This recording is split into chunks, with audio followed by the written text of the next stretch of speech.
אחריות, מחיר, חמרמורת. מה משותף לכל המילים האלו, אתם שואלים את עצמכם? ובכן, מה שמשותף למילים האלה זה שיש להם את האותיות ח' וריש. אני חושב שלהרבה אנשים שמנסים ללמוד עברית, אלו האותיות שהכי קשה להגות בעברית, את האותיות ח' וריש. דרך אגב, אם אתם שואלים את עצמכם, הפירוש של המילה חמרמורת הוא הפירוש העברי למילה hangover. לא שאף אחד משתמש במילה הזאת חמרמורת, אבל טוב להשכלה כללית אם אתם רוצים לדעת.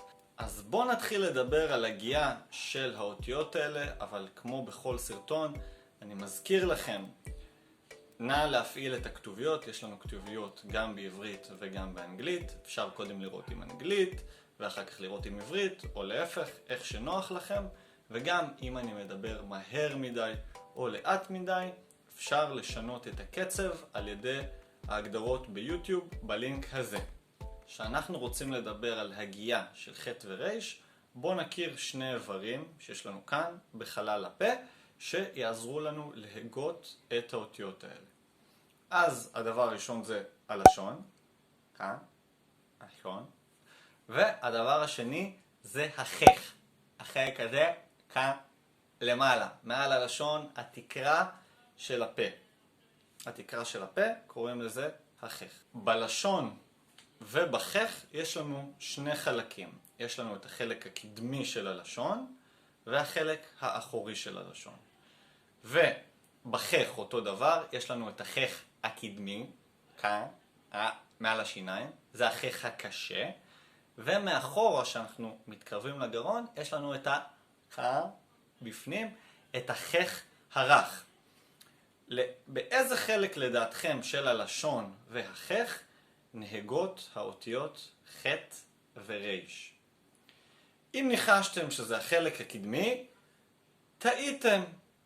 בניגוד לריש בהרבה שפות אחרות וח' שבכלל לא קיימת, אז אם תשימו לב, הריש, למשל באנגלית, האות R, היא נהגת מקדימה, גם עם החלק הקדמי של הלשון, וגם עם החך הקשה.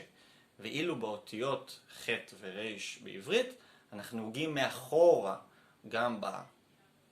גם בחך האחורי, בחך הרך, ובחלק האחורי של הלשון. אז בואו נראה איך עושים את זה בפועל. נשים את הלשון בחלק הקדמי של הפה, ככה, אני אתקרב קצת למצלמה שתוכלו לראות. נשים את הלשון בחלק הקדמי, את השפיץ שלה, כאן, ונעשה מין עיגול כזה ככה עם הלשון. זאת אומרת שהחלק הקדמי של הלשון למטה, והחלק האחורי למעלה. עכשיו נפתח את הפה, וננסה להוציא את הצליל ריש. זאת אומרת, כמו שנדמיין אולי את ה-R האמריקאית או את הריש הספרדית, אבל נביא את זה מאחורה. זה נשמע ככה.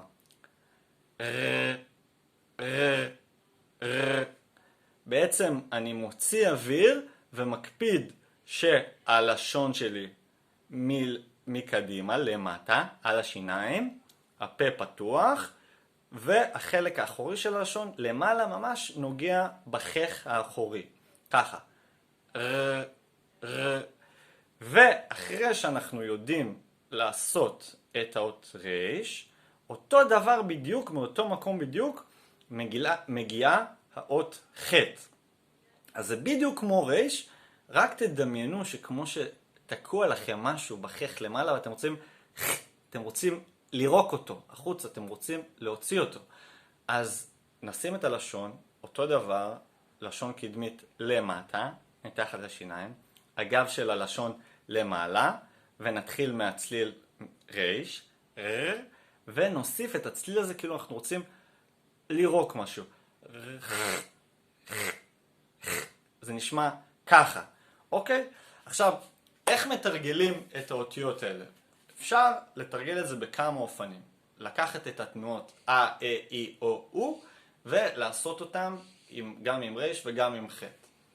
רע, רי, רי, רו, רו, אותו דבר עם ח', ח, ח, חי, חו, חו, ואחר כך לתרגל את זה עם מילים שמתחילות באותיות האלה. למשל, רוצה, רזה, או עם חטא,